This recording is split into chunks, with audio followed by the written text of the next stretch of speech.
Bem-vindos a mais um consultório. É quinta-feira e são 15 horas. Abrimos agora a porta para falar sobre vários assuntos. Nomeadamente, na primeira parte vamos falar sobre alimentação e os erros que se cometem para chegarmos ao ponto de má nutrição ou desnutrição. Vamos saber como é que estão os números em Portugal e qual é a importância de falarmos sobre este tema. Na segunda parte teremos o Dr. Luís Osório, urologista. Vamos falar sobre os mitos que envolvem a cirurgia prostática. Na terceira parte, tempo para atendermos as chamadas telefónicas, já sabe. Se tiver dúvidas no âmbito da especialidade de urologia, ligar 225-083-204 ou deixar a sua dúvida por escrito em consultório@portocanal.pt. Cumprimento agora a nossa primeira convidada desta tarde, é a doutora Paula Valente, nutricionista. Olá, muito boa tarde. Uma cara que já não é desconhecida aqui do Porto Canal. Infelizmente este tema, parecendo leve de alguma forma, porque vamos falar de alimentação, não é, e eu assustei-me francamente com os números. Portanto, estamos aqui em presença de um problema grave. Vamos falar sobre malnutrição e desnutrição. Antes de mais, esclarecer aqui estes conceitos, não é? Claro que sim. Para percebermos aqui a base da nossa conversa. Olá. Ora bem, então, a malnutrição engloba, no fundo, digamos que é um bolo, não é? Que engloba a desnutrição e depois, digamos, o déficit, não é? Portanto, o déficit e o excesso. Portanto, quer a desnutrição, quer a hipernutrição, não é? E, portanto, na desnutrição temos os casos de desnutrição calórica mesmo, de pessoas que não ingerem o que precisam durante o dia. Aliás, é visto em crianças também que passam fome, no caso do marasmo, não é? E depois temos também o caso da desnutrição proteica, de macronutrientes, não é? Associadas a um nutriente específico, a um nutriente portanto, específico, não é a neste falta caso, de comida, não é? Sim, por exemplo, no caso do kwashiorkor será a falta de proteínas, por exemplo, não é? Na hipernutrição, então temos casos de obesidade, entre outros, não é? Que no fundo as pessoas não parecem nada malnutridas, não é? Quer dizer, não parecem, porque uma pessoa olha e vê com excesso. Acham que nutrição é robustez no corpo. Sim, e gordura? No fundo, ninguém olha para um obeso, é não é? Ou para uma pessoa com obesidade e diz que está malnutrido, não é? Não é? À partida pensamos, não, tem tudo e até mais. Mas não, normalmente, digamos, o excesso calórico pode não estar associado a um equilíbrio nutricional, não é? Muito bem. Assim como nós, quando lemos sobre ou ouvimos falar destes conceitos de desnutrição, a nossa cabeça vai logo para países subdesenvolvidos, problemas a esse nível e na realidade há que explicar bem os conceitos para percebermos. Sim, a malnutrição por carência. Por carência, isso mesmo. Portanto, é a desnutrição, não é? Isso mesmo. E constitui um problema crescente. Em que medida é que cada vez mais há uma necessidade de nos preocuparmos com isto? Repare, isso antes estava ou existia quase apenas nos países em desenvolvimento, não é? Agora, esses países em desenvolvimento também têm no mesmo local geográfico pessoas desnutridas e hipernutridas, ou seja, temos casos de obesidade associada a má nutrição, portanto com falta de vitaminas e minerais, em que só comem gorduras à base de gorduras e muitos hidratos de carbono, e também temos os casos de déficit de crianças que passam fome, não é? Portanto, no caso do nosso país, num país já desenvolvido, encontramos casos também na terceira idade, na infância, também de déficits nutricionais associados quer ao excesso, quer à magreza, não é? Mas e o que é que está por trás, por exemplo, pegando no exemplo de Portugal, não é? Sim, que é o que talvez que é o que está naturalmente mais próximo do nosso público. Aqui qual é a verdadeira preocupação? É de facto quando estamos a alimentar as nossas crianças, logo desde o início, perceber exatamente por onde ir, onde é que está o equilíbrio, não é? Há ideias do passado, nós ouvimos as avós, nós ouvimos nem tem de comer, não é? Há ideias que já estão talvez um pouco ultrapassadas, não é? Sim, eu penso que os pediatras estão atentos. Sim. Mas que preocupações é que se deve ter, por exemplo, com as crianças? Depende, não é? Se estamos a falar de bebés, não é? Ou de crianças. Falando em crianças já mais desenvolvidas, temos que ter o cuidado de lhes dar uma alimentação variada, o mais colorido possível, não é? Mesmo que a criança não goste, tentar experimentar o alimento, ou imagino que a criança não gosta daquele legume, introduzir o legume sem que ela perceba não é? Na alimentação. E se elas são espertinhas. São muito espertos, sim. Mas, por exemplo, no outro dia tinha um caso de uma mãe que me dizia: o meu filho simplesmente não gosta de legumes. Não gosta e não vale a pena irmos por aí porque ele não gosta. É natural porque já nós, os pais, não gostamos. E eu disse: minha senhora, não vá por aí. Então, se for por aí, o seu filho não vai tocar num legume a vida toda porque simplesmente os pais não gostam, não é? Portanto, então, tentei-lhe dar, digamos, formas de adicionar, por exemplo, confeccionar, imagina o arroz ou a massa com a água dos legumes, de modo a que ela se fosse habituando gradualmente ao sabor dos legumes e depois, quem sabe, numa tentativa futura, portanto, tem que sentar várias vezes até a criança realmente se acostumar ao sabor e não negar, não é? Sim, porque ao não fazermos esse equilíbrio e haver uma falha de nutrientes de algum grupo, não é, da Isso roda mesmo. dos alimentos, Isso mesmo. há que perceber que estamos a desnutrir a nossa criança, não é? Sim. E as pessoas não têm bem aqui esta Não, noção. e é muito grave. Desnutrição está longe, E não tem nada a ver connosco. Não, é muito grave porque colocamos em causa o crescimento e o desenvolvimento dessa mesma criança, não é?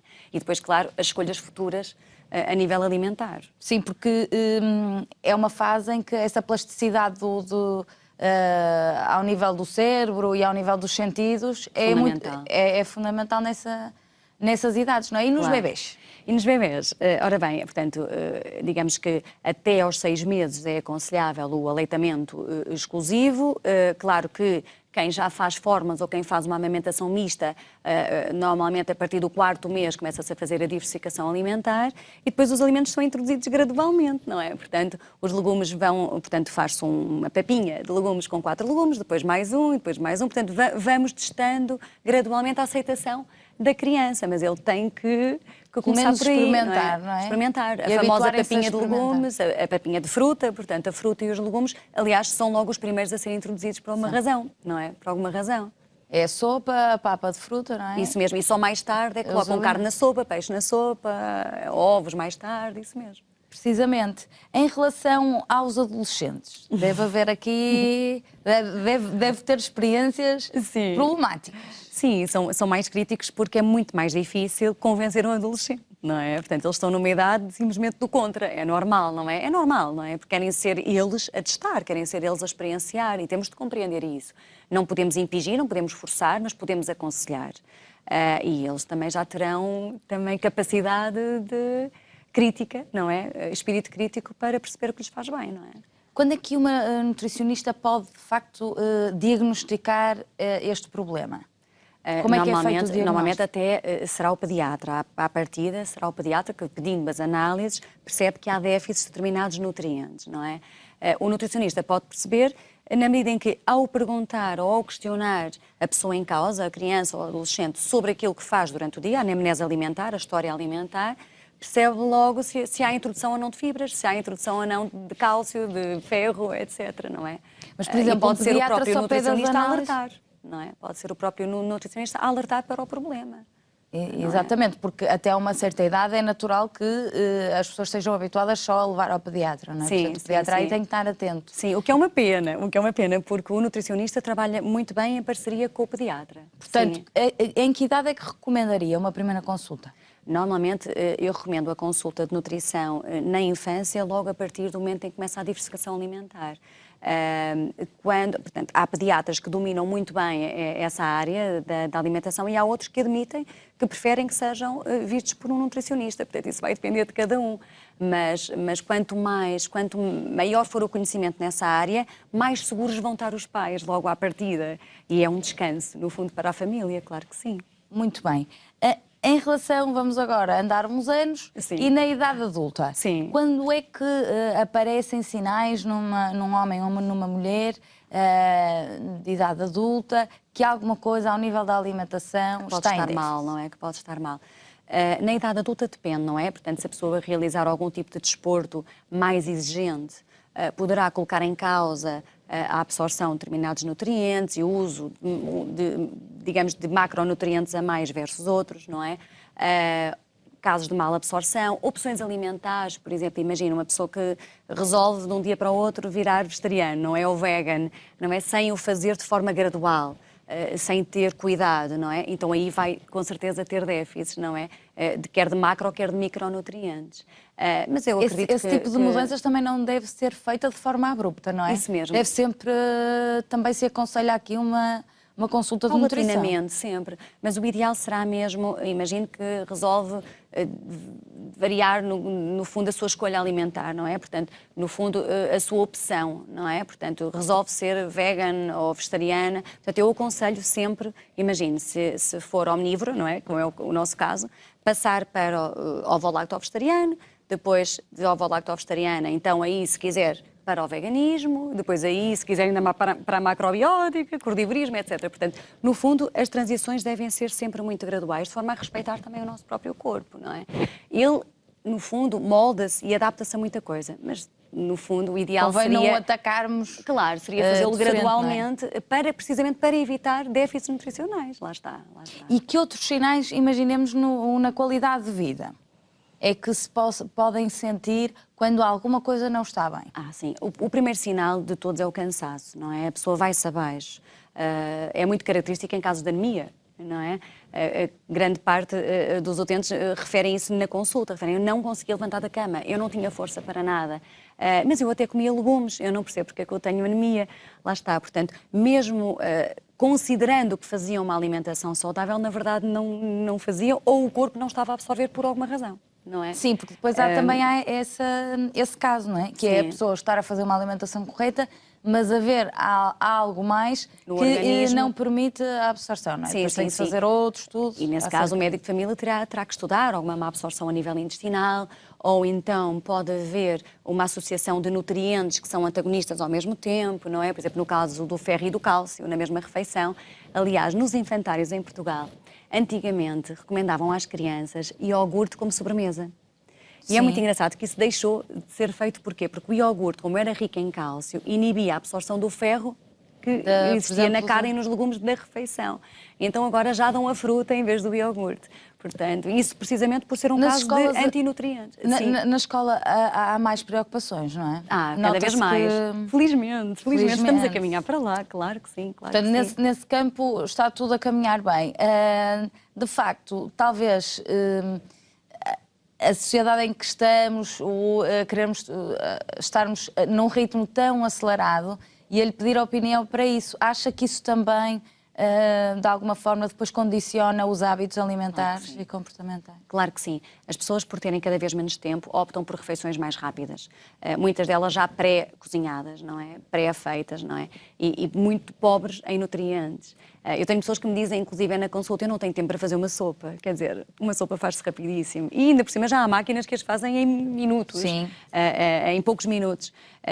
E claro que sim, que condiciona. Se calhar há aqui uma falta de informação, uma falta de organização. É isso, mas a pessoa, tem que neste caso, a prioridade, não é? É isso, lá está. Se as pessoas têm tempo para o trabalho, também têm que ter tempo para elas próprias, porque repare, se não nos preocuparmos com a nossa saúde agora, um dia vamos ter que ter tempo para a doença, não é? Se não dermos tempo à saúde agora, não é? Muito bem. Então temos que ser um pouco organizados, tentar, quem sabe, preparar ao fim de semana algumas coisas já para a semana, não é? O que eu recomendo muito a idosos, a nível da terceira idade, não é? Não tanto pela falta de tempo, eles simplesmente perdem o interesse por cozinhar, às vezes alguns enviúvam. Passando agora mais uns aninhos à frente, para a terceira idade, sim. O que acontece é que as pessoas, de facto, não raras vezes deixam, por exemplo, de jantar. Sim. Eliminam completamente a refeição, não é? Mesmo. Começam pela sopinha e depois já não há sopinha, já é o chazinho e depois já não há chazinho. Depois já nem há chá e depois são umas bolachinhas. Não, o que é mesmo uma falta de apetite que surge nessa fase da vida. Muita coisa. É tudo ao mesmo tempo. Com o envelhecimento nós perdemos dois reflexos fundamentais. Um deles é o reflexo da sede, é logo o primeiro. As pessoas mais velhas deixam de beber como bebiam antes, começam a desidratar. E perdemos também, digamos, o reflexo do apetite. Também perdemos apetite. Porquê? Porque a nível dos sentidos começamos a perder o olfato, o paladar, a dentição, também dificulta imenso a digestão. E a pessoa já não... Isso mesmo, portanto ficam com má digestão porque não conseguem mastigar tão bem os alimentos. Má digestão, má absorção também ao mesmo tempo. Tudo isto tem uma explicação. Tudo isso tem uma explicação. E depois o que é que acontece com o envelhecimento? As válvulas também do trato gastrointestinal ficam mais flácidas, começam a ter refluxo e daí o mal-estar quando comem, não é? Portanto, quando ingerem... Até que à noite isso também é pior, não é? Isso, por isso é que muitos à noite optam por fazer uma sopinha, já é muito bom, porque se fosse sempre uma sopinha nem era tão mal assim, não é? Mas optam por ficar pela sopa e não comem nem as proteínas da carne, nem os hidratos de carbono. E isso origina o quê? Isso origina a famosa caquexia do idoso, portanto, a falta de músculo, a perda de músculo nas extremidades, portanto, nas pernas e nos braços, e o aumento de gordura na zona central. E, claro, colesterol, hipertensão, etc. Portanto, e por aí é uma escada, não é? Portanto, é um dominó. Nós falamos aqui todos os dias, acho que não houve nenhum dia, desde que estou a fazer o consultório, que não se tenha falado aqui da obesidade como fator de risco em quase todas as doenças. Sim. Quase todas. E na alimentação como ou prevenção ou atenuação de sintomas de muitas patologias. Mesmo. Portanto, as pessoas têm mesmo que parar para pensar aqui na alimentação, não é, doutora? Sim, sem dúvida. Hoje em dia cada vez mais, mas eu acredito que estejamos no bom caminho. Cada vez mais tenho pessoas que vão à consulta, não por precisarem, mas apenas e só para abordarem, para falarem um pouco sobre a alimentação mais adequada à família, não é? Isso é ótimo. Nós temos interesse, não é? Ir a uma consulta sem ter um motivo de base do género. Eu seja estou aqui para perder, negativo. eu estou aqui ou para perder, ou para ganhar, ou para aumento de massa muscular, ou a nível analítico o colesterol está alto. Não, estou aqui para aprender a comer. É fantástico, não é? Esse é o ideal. Lá está, É é o sinal que estamos ideal. a fazer alguma coisa bem, não é? É sinal que está a correr bem, não é? Entretanto, na terceira idade, os pacientes procuram-na especificamente ou é o médico de família que sinaliza ali o problema e depois lá vão ao nutricionista? Porque também estamos a falar de uma geração, de gerações diferentes, não é? Em que a nutrição não tem... não entrou no dicionário como entra no nosso dicionário nos dias de hoje. Sim, nos mais jovens, agora a nutrição tomou um papel... Sim, às vezes até também depois já temos demasiado, o outro polo. Sim, o outro ponto. Isso mesmo. Facilmente caímos no outro polo. Mas na terceira idade, isto parece que se contamina, não é? Se contagia, peço desculpa. Os idosos estão também cada vez mais preocupados. Tenho vários que vêm por iniciativa própria, que simplesmente... por uma questão até estética, porque não gostam e querem ter, embora todos saibamos que vamos morrer, querem morrer com qualidade de vida, ou seja, querem viver com qualidade de vida até aí, não é? Portanto, ser independentes, isso é muito importante. E outros que me procuram porque as análises estavam alteradas e, portanto, o médico de família lá lhes puxou as orelhas e eles lá tiveram que vir. Mas é interessante que, quer de ambas as partes, eu noto que, quer uns, quer outros, normalmente o erro é sempre ao final do dia. Comem bem durante o dia, mas depois, ao final do dia, como têm dificuldade em digerir o jantar, normalmente aí pecam. Comem sempre muito pouco e depois, ao deitar, que é quando devem ter cuidado, é quando vão às bolachinhas e aos produtos processados, mais rápidos, não estão para cozinhar apenas para eles. Muitas vezes também é isso, não é? A vida tornou-se... muitas vezes perdem o companheiro ou a companheira. Sim, há ali o isolamento associado social. a O isolamento social.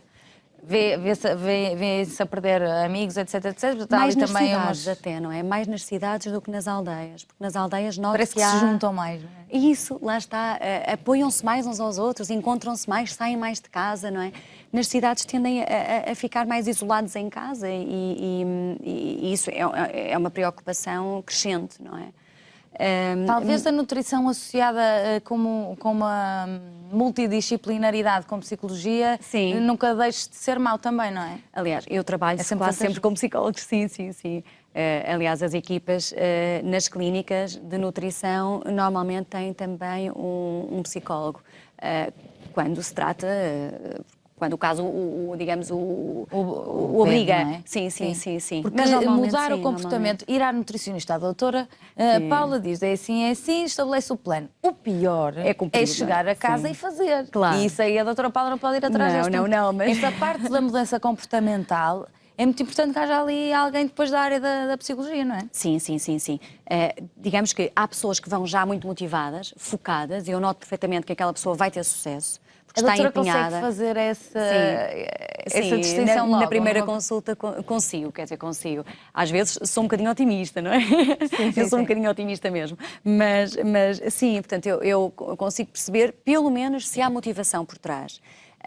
Quando não há, ou quando vejo que a pessoa já tentou várias vezes e não admite que o problema está nela, não é? Quando noto que a pessoa está sempre, olha, já fui a 7 ou 8 colegas seus e nenhum me conseguiu emagrecer. Então, alto lá. Então, o problema não será dos colegas, será se calhar da pessoa, não é? E aí será necessário um psicólogo para que a pessoa perceba qual a causa da compensação alimentar, porque deve haver uma causa emocional por trás que a leva a compensar daquela forma, normalmente há. Muito bem, portanto, estes polos da malnutrição, da desnutrição, alertar para que, de facto, podem ser por excesso de nutrientes ou por déficit. Ou por déficit. Uma pessoa obesa, embora não pareça malnutrida, não é? Tem déficit de vitaminas, déficit de minerais, muitas vezes é obesa pelo excesso de calorias, mas pobre em nutrientes, não é? Portanto, uma ingestão excessivamente calórica, mas muito pobre em vitaminas, em minerais, não é?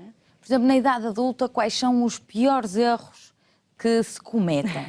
Para alertar, para as pessoas começarem a mudar um bocadinho, sem terem que, precisamente, ir a outro consultório e aproveitarem isso. Sim, sim. Ora bem, os piores erros normalmente é não comem sopa, não comem legumes, porque não têm tempo, refeições pré-confeccionadas, saltam o pequeno almoço, muitos deles saltam o pequeno almoço. Saltar o pequeno almoço é um erro crasso.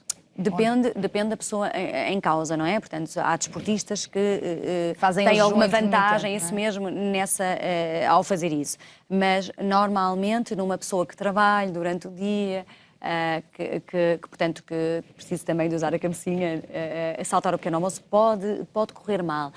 Pode estar associado a uma maior ingestão, inclusive ao final do dia. Mas isso não é chapa 5, não é? Portanto, varia de pessoa para pessoa. Mas e aquela hora ali em que se está a preparar qualquer coisa na cozinha e tal, e já se vem com fome, porque já não se comeu bem durante o dia. Precisamente. E então... O maior erro, bolachinhas, bolinhos, snacks mais práticos. Não, eu aconselho sempre, por essa razão, sempre a um pequeno almoço, 1h30, a um almoço, 1 ou 2 lanches, dependendo da hora do jantar, e também uma ceia antes de deitar. Muitas pessoas esquecem disso. Isto porquê? Porque depois, quando passam para as refeições principais, na verdade também não vão com muita fome. E a tendência a pecar, a fazer essas asneiras, é muito menor. Não é? Porque é essa tal falta de nutrientes bons, sim, não é? Sim, sim. Que depois tem que ser compensada rapidamente e depois aquilo é falso. Sim, é uma satisfação momentânea. Normalmente até ingerimos quando temos muita fome, quando tivemos muitas horas sem comer. Normalmente até tendemos a ingerir alimentos que nos dão elevada saciação no momento, mas baixa saciedade. O que é que isso significa? Ficamos cheinhos rapidamente, mas passado pouco tempo temos fome. Muito bem. Ao nível do rastreio, uma última questão. Em Portugal, este rastreio sobre estas questões não está inserido nos cuidados de saúde padrão, não é? Sim. Portanto, os números que são assustadores, ainda para mais, podem não estar corretos, por causa desta falta de rastreio. Podem ser, precisamente. Não, estão mais baixos do que os reais. Sim. E já são assustadores, não é? Portanto, imagino. Portanto, ter muita atenção, na dúvida, consultar um nutricionista. Deixe-nos agora as últimas dicas, porque estamos aqui a calcar o tempo, entusiasmei. Sim. Últimas dicas. Últimas dicas, então, para melhorar esta situação. Sim. Então, sempre ingerir frutas e legumes, sempre. De preferência, imagine, legumes à refeição, fruta à meio da manhã, meio da tarde, se quiserem repartir esta ingestão. Portanto, beberem água, sempre. Portanto, cuidado então com as pessoas mais velhas, que saibam já que há uma tendência para não ter sede. Portanto, e quando nós temos sede, normalmente já estamos desidratados. Os níveis de água já estão abaixo do normal e quando bebemos vamos repor até ao nível mínimo, não até ao nível ótimo, não é? E, portanto, aí o beber água será importante e alguma atividade física também, não podemos esquecer esse ponto, não é? Muito bem. Agradecer à doutora Paula Valente. Obrigada, a ter vindo mais uma vez ao consultório. Nós vamos seguir para um breve intervalo. Se tiver dúvidas no âmbito de urologia, é ligar o número do costume, 225 083 204. Até já.